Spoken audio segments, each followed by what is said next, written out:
Halo, assalamualaikum warahmatullahi wabarakatuh. Terima kasih kawanku, petani porang, sedulurku petani porang seluruh Indonesia. Kali ini kita di lahan porang sore hari ya.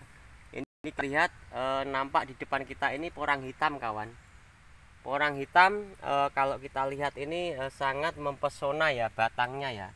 Dari segi batang itu mempesona. Untuk umbi sendiri belum dipisahkan untuk harga sendiri ya. Harganya itu masih sama dengan porang yang hijau. Kita lihat ini porangnya terlihat segar-segar karena setelah terguyur hujan. Jadi pada dasarnya kawanku, porang itu hidupnya mengandalkan air hujan. Jadi sangat bagus kita semua tahu bahwa kandungan air hujan itu ya, nitrogen ya, mengandung nitrogen yang sangat bagus untuk tanaman porang.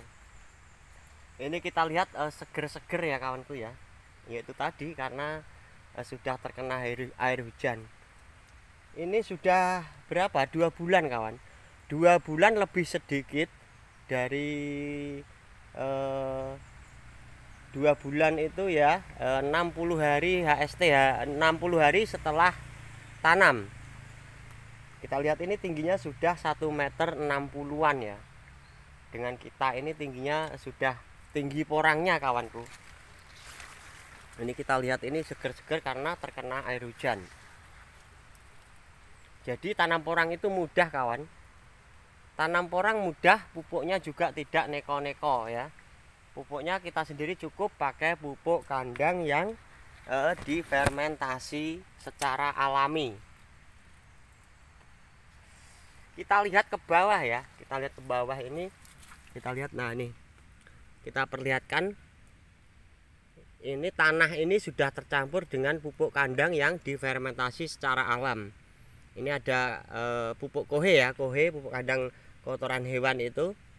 Ada juga sekam padi, karena kohe ayam itu ini bercampur ya dengan kohe, bercampur juga dengan sekam kulit padi ya, kulit padi yang sudah difermentasi ya, difermentasi secara alami.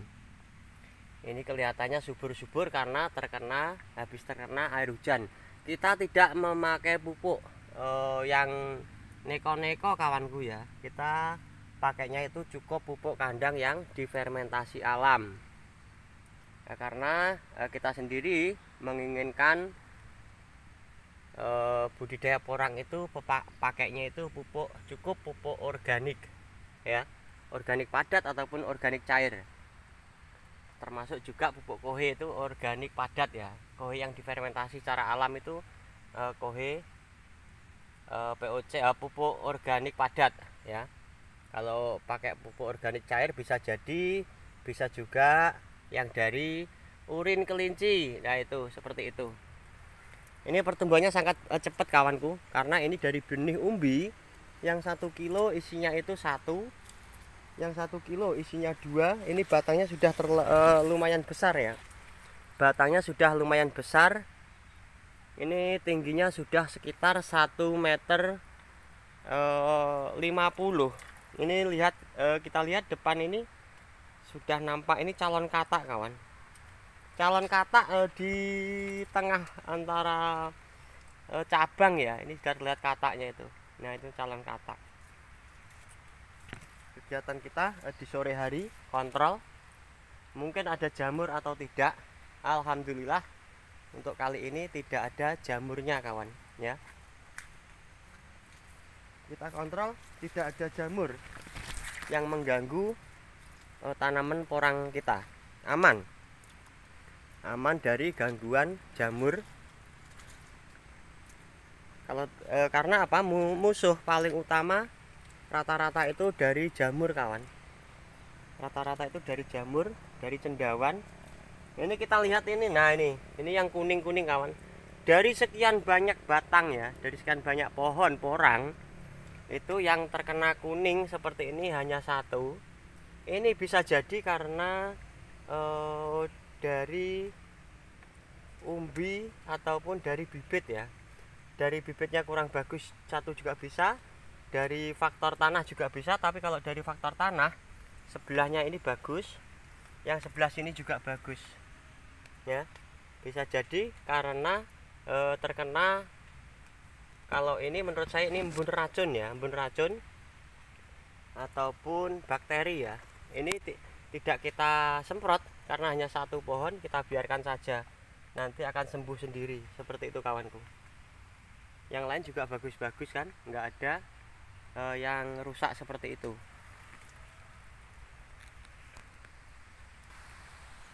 Kesempatan kita di sore hari, di saat kita senggang, di saat kita longgar, kita ngecek.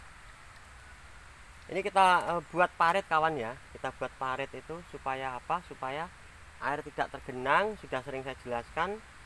Untuk juga lewat kita untuk merawat ataupun memberi pupuk ya, memberi pupuk susulan. Jadi lebih mudah untuk merawatnya. Ini semua kawanku yang dari atas sampai bawah kita kasih, yaitu umbi ukuran 1 kilo isinya 1 kilo isinya 2. Ternyata porang itu ya, kalau kita buktikan sendiri, porang itu juga hidup di antara kerikil bebatuan, tanah kerikil bebatuan seperti ini ya. Jadi mudah sekali untuk budidaya porang. Tanam porang tidak sulit kawan. Tanam porang tidak sulit, mudah dibudidaya ya. Pertumbuhannya seperti ini.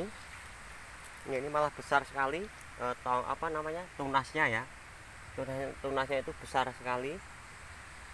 Kita tidak pakai pupuk yang neko-neko, cukup pupuk kohe. Pupuk kohe yang difermentasi secara alami ya. Ya, ini habis kena mungkin ada ayam yang masuk, nanti akan kita timbun lagi sampai terlihat ini akarnya ya.